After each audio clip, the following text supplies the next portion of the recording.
그 세 번째 질문인데요. 네. 장관님도 이제 당대표 하실 때나 아니면 장관 수행하면서 아들 문제로 할 때 언론에 하는 공격을 받았었거든요. 당시에도 그래서 아마 그런 경험으로 이 가짜뉴스, 언론의 무분별한 이거에 대해서 좀 책임 물어야 된다. 이런 이제 징벌적 손해배상이라든지 이거에 대해서 고민이 많으셨고 실제 이제 그런 법안 추진하셨는데 네. 그 과정이라든지 이유라든지 결과 같은 거 좀 설명 부탁드리겠습니다. 네.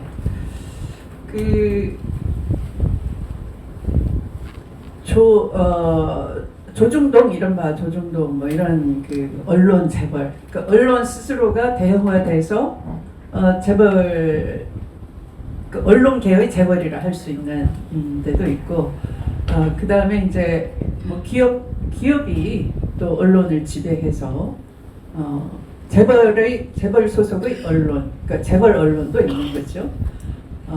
근데 최근의 이 경향이 참 안타깝게도 주로는 대주주가 건설사예요. 그래서 사실은 편집권이 독립이 돼야 되는데 그런 오너로부터 독립되지 못하고 그래서 기자들이 그냥 마치 기업에 소속된 사원처럼 언론인으로서의 책임감이나 어떤 이 공기를 다룬다 하는 소명의식보다는 하나의 프로페셔널리즘을 펼치겠다 하는 그런 소신보다는 그냥 단순 월급쟁이로 전락하는 그런 상태가 요즘의 언론 상태 같아요. 너무 아프신가요? 이렇게 정달하게 얘기하면. 그래서 직접 취재하기보다는 그 법무부에서도 보면 법무부 소속 출입 기자들이 자기들끼리 출입 기자단을 자체 점검을 하는 거예요. 그리고 마치 하나의 이 출입 기자단에 소속되려면 자기들끼리 먼저 테스트를 다 해서 선별하는 거죠. 정보를 나눠 가질 만큼, 그러니까 어떤 기자로서의 공기를 다룬다는 소명의식 그것을 테스트하는 게 아니라 어떤 또래 집단으로서 끼리끼리 편먹을 만한가 이걸 보는 것 같아요. 그래서 받아 적기 불러주는 대로 하면서 이걸 자기들끼리 약속한 대로 뭐 외부에 발설하지 않겠다라든지 이런 서약을 한다든지 또 그게 배신하면은 뭐 축출하는 거죠. 근데 그런 식으로 되다 보니까 사실은 국민들이 피해를 입는 거잖아요. 그래서 이제 이걸 제가 그 무렵에 고민을 많이 하다가 아까 제가 말씀드렸죠.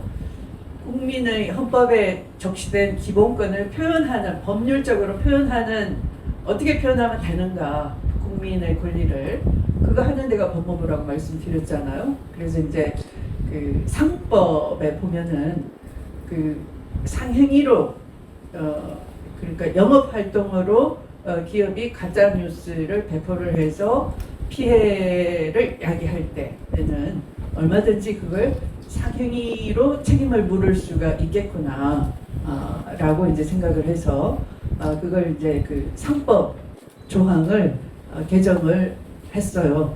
그래서 아마 그때가 제가 20년 9월 달일 겁니다.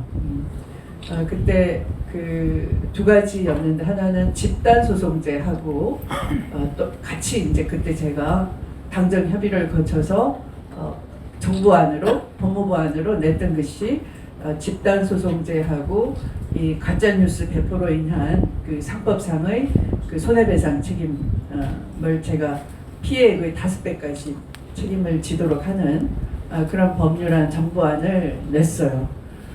그러면 그때가 입법 예고할 때가 당정 협의를 거치고 입법 예고하게 돼 있으니까 여름에 당정 협의를 거쳤고 9월 달에 그걸 입법 예고를 해가지고 이제 그 제가 11월에 이제 그 법안 심의를 기대하고 있었는데 제가 이제 그 후에 12월 16일 날 그 물러나 달라라고 이제 얘기를 듣고 난 뒤에는 흐지부지 돼버린 거죠. 나중에 보니까 최근이죠. 송영길 그 당 대표가 그러니까 근데 송영길 당 대표는 이제 또 다르게 또 노력을 했겠죠. 언론개혁법에 대해서. 그러니까 아마 제가 냈던 정부안에 대해서는 몰랐던 것 같아요. 그러니까 그것은 제가 정부안을 내고 했지만 그때 제대로 안 다뤘겠죠. 그러니까 송영길 당대표는 그 후에 당대표, 그러니까 제가 장관 할 때는 이낙연 총리가 당대표였던 때니까 그죠? 그때 법안 처리를 안 해준 거죠. 그러니까 송영길 당대표는 그 후에 당대표시니까 이제 새롭게 그 언론개혁법을 냈더니 상당히 당에서 반대를 하더라. 그래서 못했다. 이런 말씀을 하는 걸 보고 굉장히 여러분께 약속했던 개혁 법안 중에 상징적인 것이 언론개혁법인데 제대로 못했구나라는 그 생각이 났었어요. 안 됐죠? 네. 갑자기 분위기가 가라앉아서 아니에요. 걱정스러워요. 네.